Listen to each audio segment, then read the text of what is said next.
I met Julia when I was 26 at a friend's engagement party. One of those casual backyard setups with folding chairs, cheap beer, and a Bluetooth speaker trying too hard. She stood out immediately, not in a flashy way, but in the way someone does when they're completely at ease. She laughed with her whole body. You noticed it.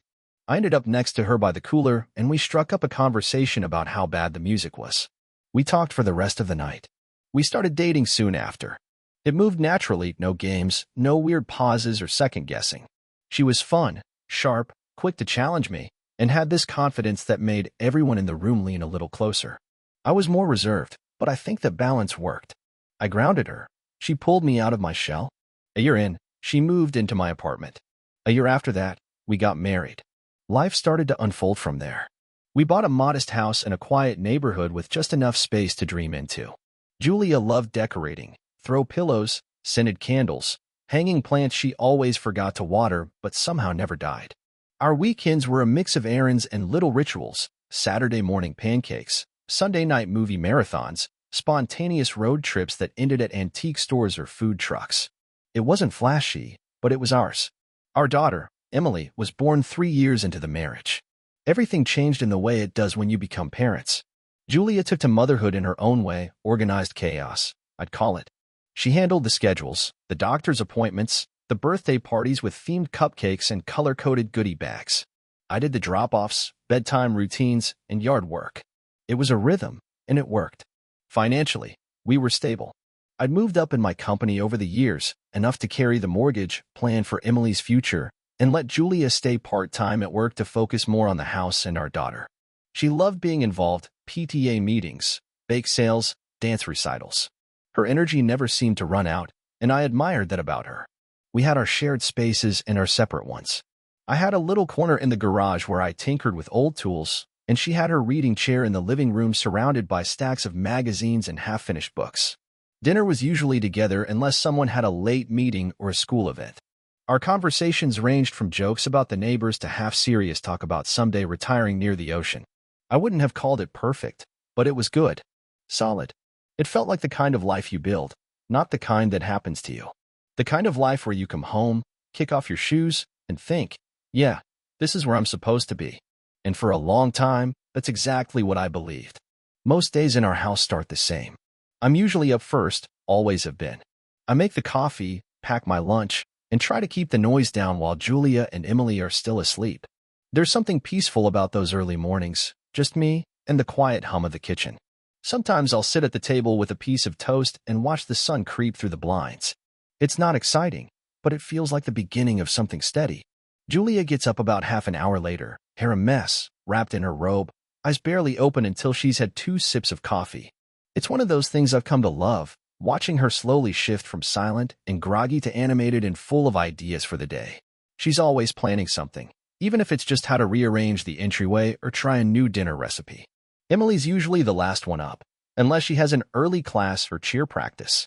She's 19 now, studying communications at a state college not far from home, and still living with us to save on housing costs. I cover her tuition and most of her expenses, and she handles the rest with a part-time job at a local boutique. She's got Julia's charisma, big smile, quick wit, and a stubborn streak that comes out whenever you try to offer advice she didn't ask for. Still, she's a good kid. Smart. Independent. Always on the move. Evenings are a little louder.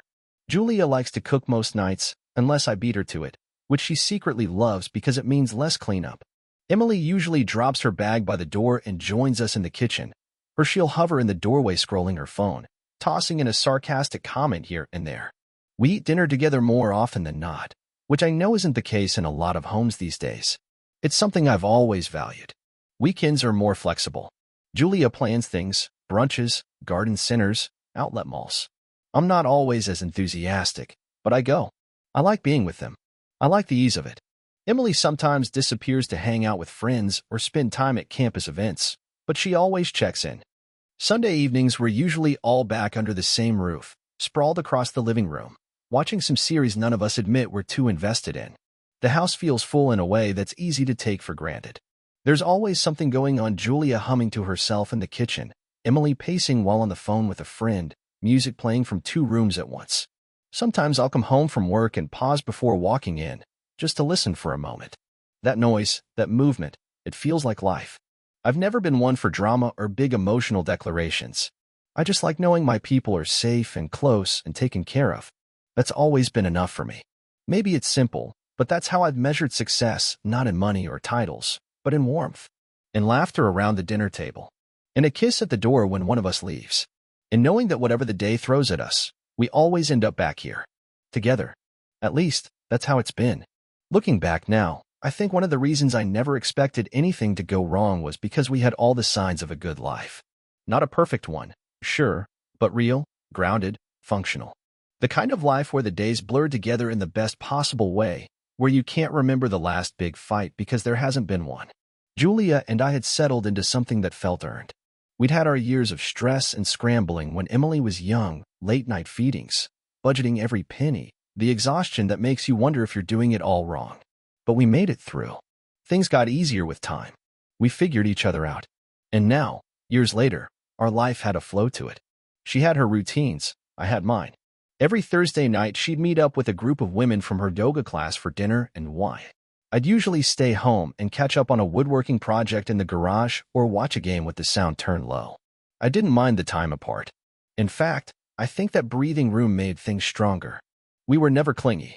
We trusted each other to have our own spaces. Fridays were our night. Takeout or home-cooked, depending on who had the energy, and then a movie, usually something we'd argue about until we settled on a romantic comedy I pretended not to like.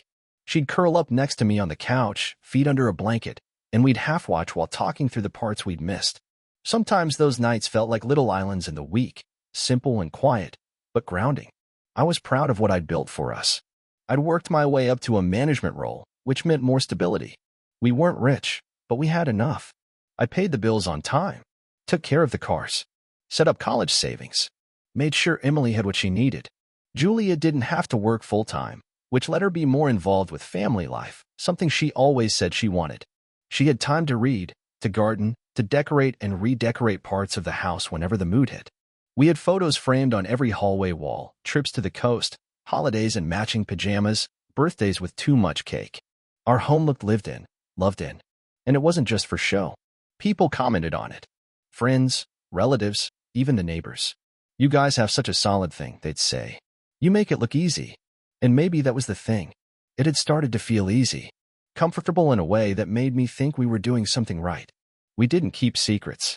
We didn't hide our phones. We said, "Love you," in passing and meant it, even if we didn't always stop to look each other in the eyes when we said it. I assumed that was what long-term marriage looked like. Everything felt intact, balanced, and I never questioned any of it. Because why would I? A few weeks ago, I did something I'd been planning for a while. I surprised Julia with a new car. Not flashy. I knew better than to show up with a convertible and a bow like a dealership commercial. Julia was practical when it came to things like that. But her old SUV had been giving her headaches for months, brakes squeaking, AC acting up, little warning lights that came and went like ghosts. She kept brushing it off, saying she didn't need anything fancy, that she could make it last another year. But I could tell it was wearing her down. So I made the call. She'd always liked the newer crossovers, sleek, not too big, with the upgraded interior and good mileage. I picked one out, had it detailed, added her favorite scent to the vents, and parked it in the driveway with a simple envelope on the dash that said, "For you." No balloons. No audience. Just something thoughtful, quiet, and deserved. When she saw it, she froze for a second. Then she turned and looked at me like she couldn't believe it. "Are you serious?" she asked. "Completely," I said. "I've already signed the papers. It's yours." She walked over and ran her hand along the hood, eyes wide. "This is too much." "No, it's not," I said. "You've taken care of everything for years. Let me take care of this." I remember that smile. The kind that looks like gratitude and surprise wrapped together.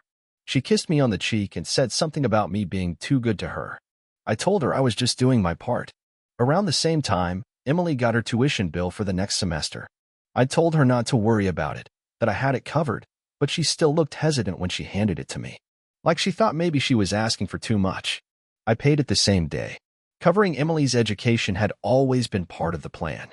She was smart, driven, and I didn't want her starting life with a pile of student loans. It felt like one of the most worthwhile things I could do as a father. She hugged me when I handed the receipt back, said thank you a little too quietly, and retreated to her room. I figured she was just overwhelmed. Kids her age have a lot on their minds. That weekend, Julia took the car out for a long drive with Emily. They were gone most of the afternoon. I stayed home, fixed a few loose hinges around the house, grilled dinner. It was a good day. Nothing felt off. Nothing felt strained. Just a man in a house he'd built, watching his family enjoy the things he'd worked hard to give them. I remember thinking how good it felt to give freely. No strings. No keeping score. That's what love is, right? You give. You trust. You show up. And you don't expect anything in return. It started with something small. Just a passing feeling, the kind you brush off and keep moving. I come home early from work. Nothing dramatic. Just a half day after a client meeting wrapped up ahead of schedule. I figured I'd surprise Julia, maybe grab lunch together like we used to before things got so busy. But when I walked into the house, it was quiet. Not just quiet, still. Her car was gone. No note, no message. I checked my phone. Nothing. I wasn't worried. Julia was spontaneous. Maybe she ran errands. Maybe she met up with someone for lunch. It was a beautiful day, after all. I tossed my keys on the counter, reheated leftovers, and didn't think much of it until later that evening. She came home around 6, shopping bags in hand, makeup slightly smudged, hair a bit more styled than usual. I asked her where she'd gone, and she said, "Oh, just out with Rachel. We popped over to the outlets. You should have seen the traffic." Her voice was upbeat, like always, but her answer didn't quite match her look. I couldn't explain it. It wasn't that she looked suspicious. She just looked flustered. Too polished for the day she described.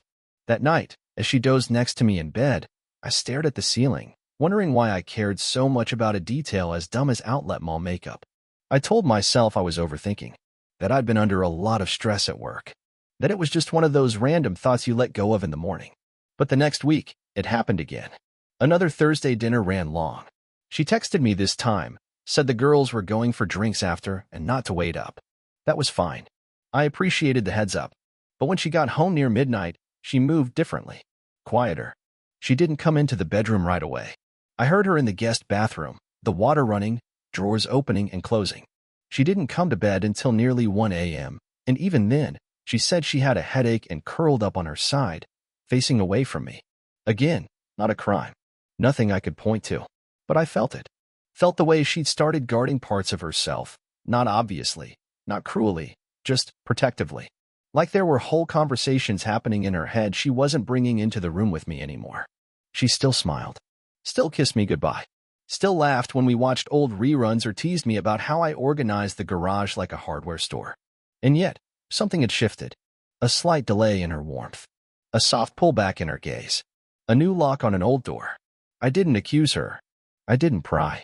I reminded myself that marriages go through phases, that closeness isn't always constant, that you don't question loyalty every time someone checks their phone in another room.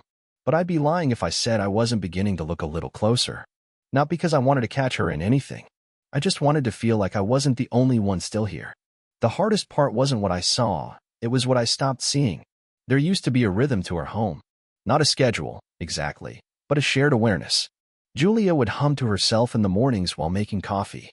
She'd ask me what I wanted for dinner even if she already knew she'd change her mind halfway through cooking.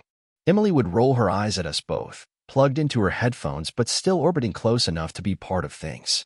It was all small, ordinary, easy. Now, the silence felt different. Julia's mornings started earlier, but without a trace. I'd wake up to an empty kitchen, a coffee mug already rinsed and sitting in the sink, the front door quietly latched. She said she was going on walks to clear her head, sometimes stopping for yoga or a juice with one of her friends. That was fine. She needed space. I respected that. But the warmth was fading. She no longer kissed me goodbye when she left. Sometimes she didn't say anything at all. Emily was more distant too, though I chalked it up to her age. 19's a weird time. Caught between dependence and wanting to cut every tie. She still lived with us, still came home at night, but I couldn't remember the last time we'd had a real conversation, one that didn't involve car keys, grocery money, or class schedules. One evening, I came home to find the three of us sitting in the same room, but on entirely different islands. Julia was curled up on one end of the couch, eyes on her phone, not reacting to the sitcom rerun playing in front of her. Emily had her laptop open at the dining table, typing furiously between sips of iced coffee. I stood in the doorway for a second, wondering if I should even say I was home. "Hey," I said, eventually. Julia glanced up, offered a quick, "Hey, babe," and looked back down. Emily didn't respond. I cooked dinner that night. Chicken stir-fry, one of Julia's favorites. She barely touched her plate. Said she'd eaten a late lunch and wasn't that hungry. Emily took hers to her room, earbuds already back in. I ate alone. None of it was dramatic. Nothing loud. No slammed doors. No bitter arguments. But it was the quiet that unsettled me most. The absence of energy. The erosion of the little things that used to make us us. A few days later, I found Julia's phone sitting face down on the kitchen counter.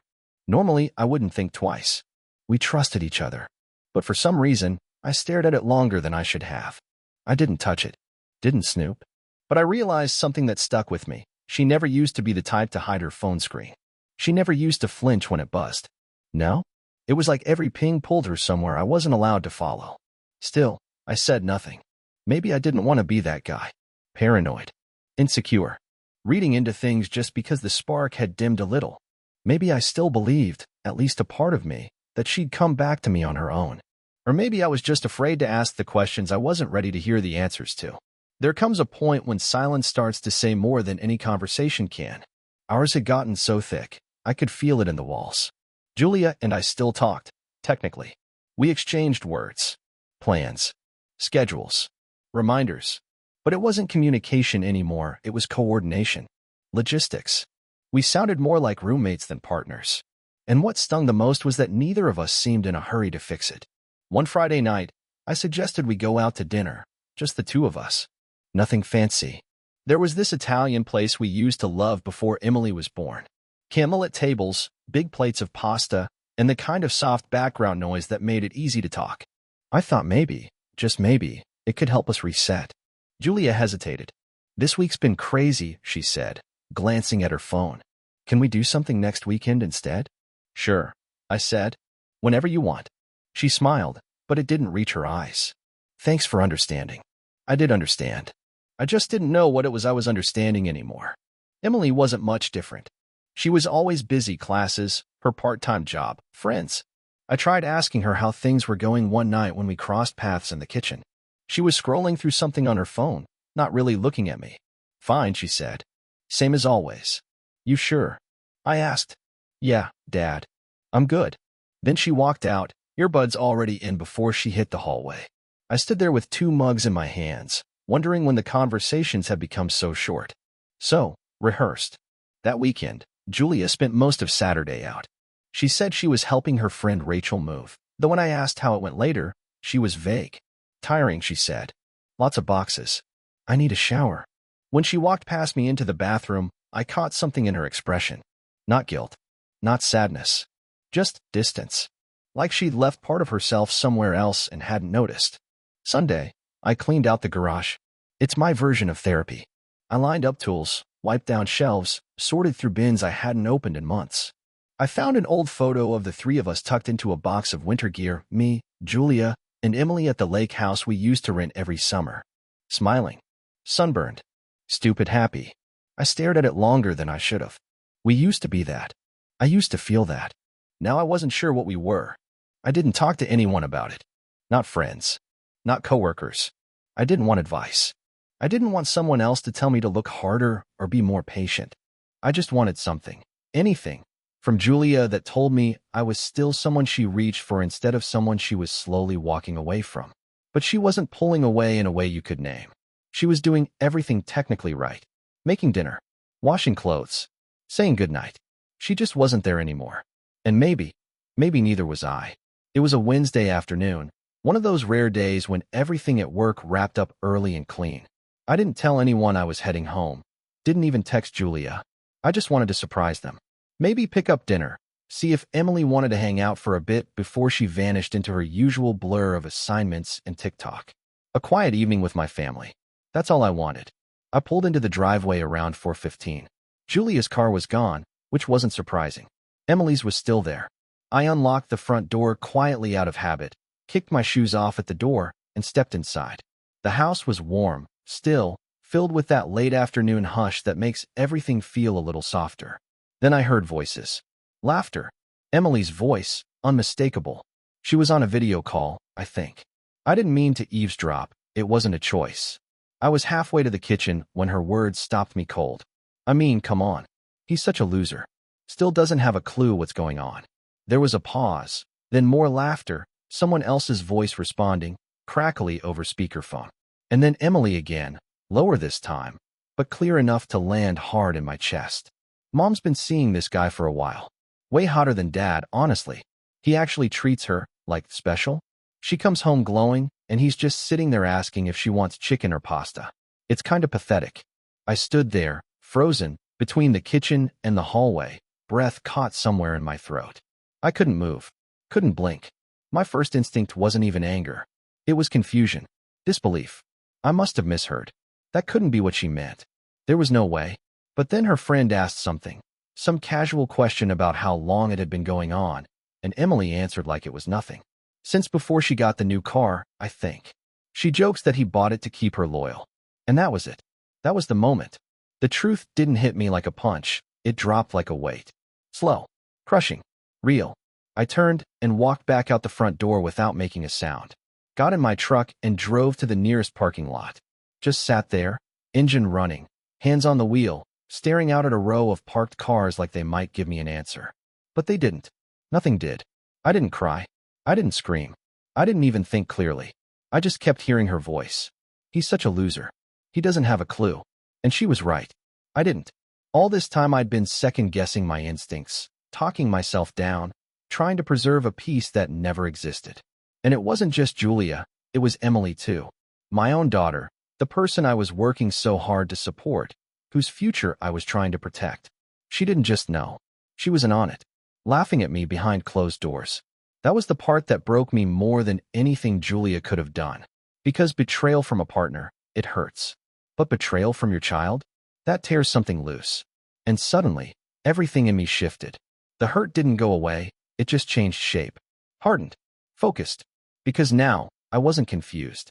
I wasn't guessing. Now, I knew. I didn't sleep that night. I sat on the edge of the bed for hours, the house dark and quiet, letting everything settle into a place where it stopped feeling like shock and started feeling like resolve. My mind wasn't racing anymore. It was slow, focused, like someone had finally wiped the fog off the mirror. Julia came home around 11. I heard her pull into the driveway, the engine cut, the door shut. She came in light on her feet, like she didn't want to wake me. That used to be a sign of care.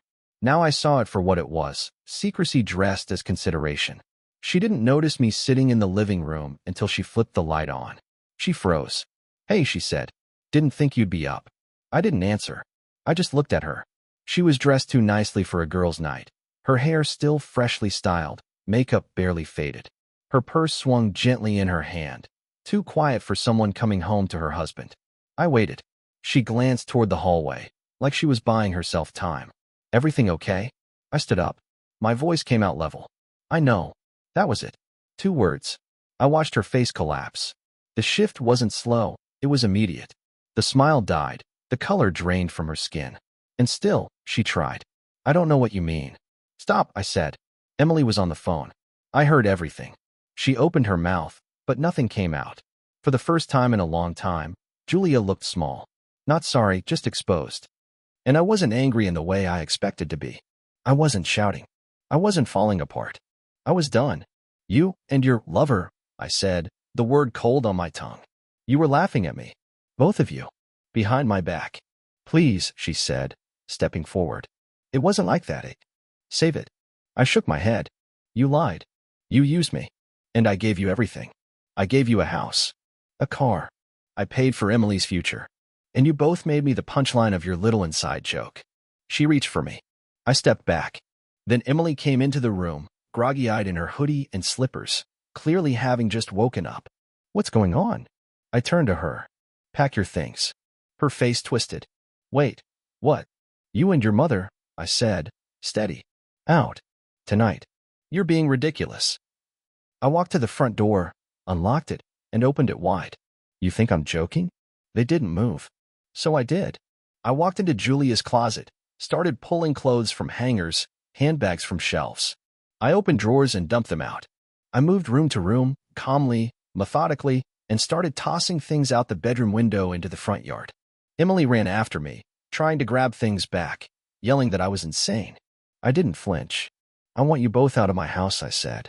"And don't worry about the car, it's in my name. I'll be taking it back." "You can't do this," Julia shouted. "I just did." They stood in the driveway with armfuls of clothes, stunned and hollow. Julia tried calling someone, probably the man she'd been seeing. Emily cried, her hands shaking. I didn't say another word. I just walked inside, closed the door, and locked it behind me.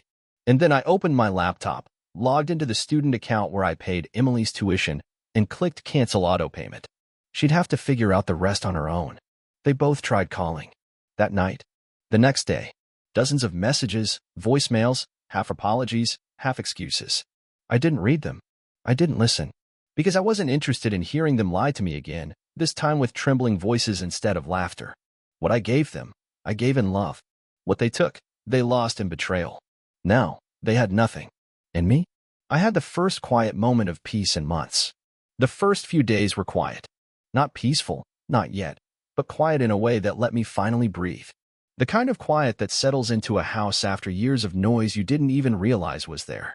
I could walk from room to room without bumping into tension, without wondering if I'd say the wrong thing, without pretending everything was fine just to keep the routine going. The house looked different with their things gone. Closets half empty. The second bathroom unused. Silence echoing down the hallway where Emily's door used to creak open and shut a dozen times a day. It should have felt lonely. Maybe in some ways it did. But more than that, it felt honest. I started rearranging things, bit by bit. Not out of anger, just out of instinct. A new coat of paint in the kitchen. Took down the family photos that now felt like lies and replaced them with a few landscape prints I'd always liked but never bothered to hang. I started cooking again, not for anyone else, just for myself. Meals I actually enjoyed. I opened the windows more.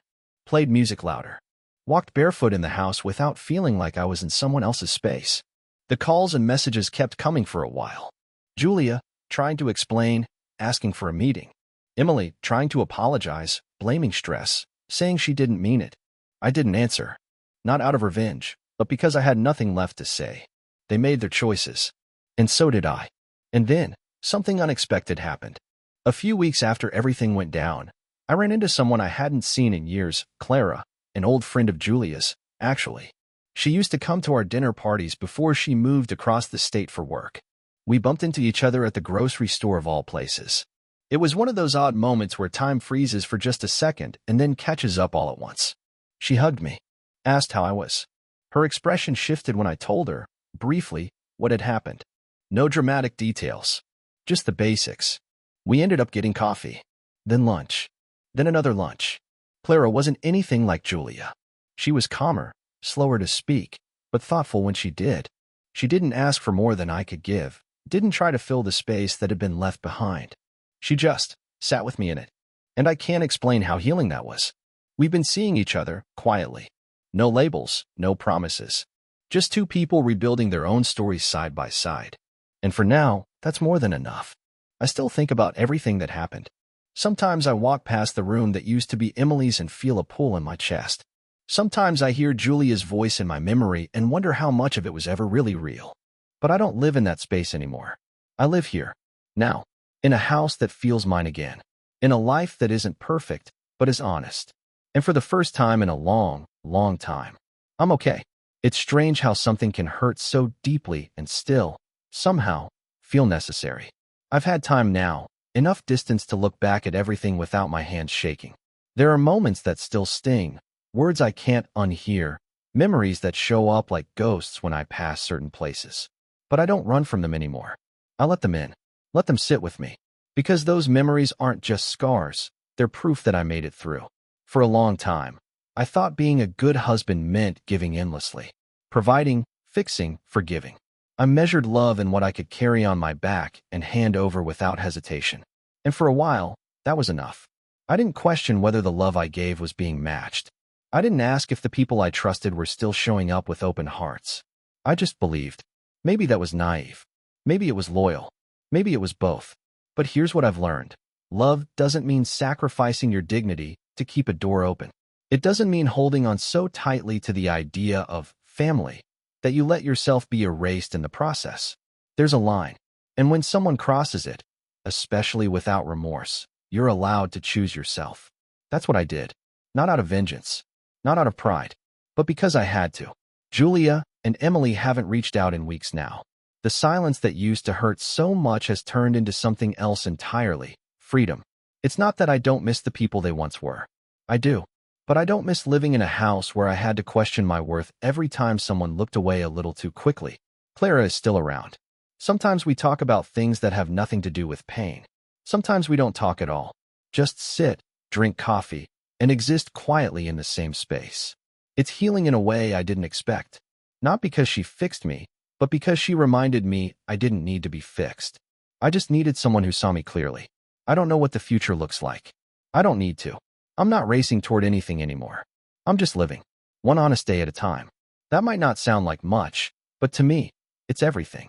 To anyone reading this who's been lied to, who's felt like a stranger in their own home, who's been made to doubt their instincts or their worth, I want you to know you're not alone. You're not weak for hoping. You're not foolish for trusting. But you are strong for walking away when it counted most. This was my story. And now, finally, I'm ready to live one that belongs entirely to me.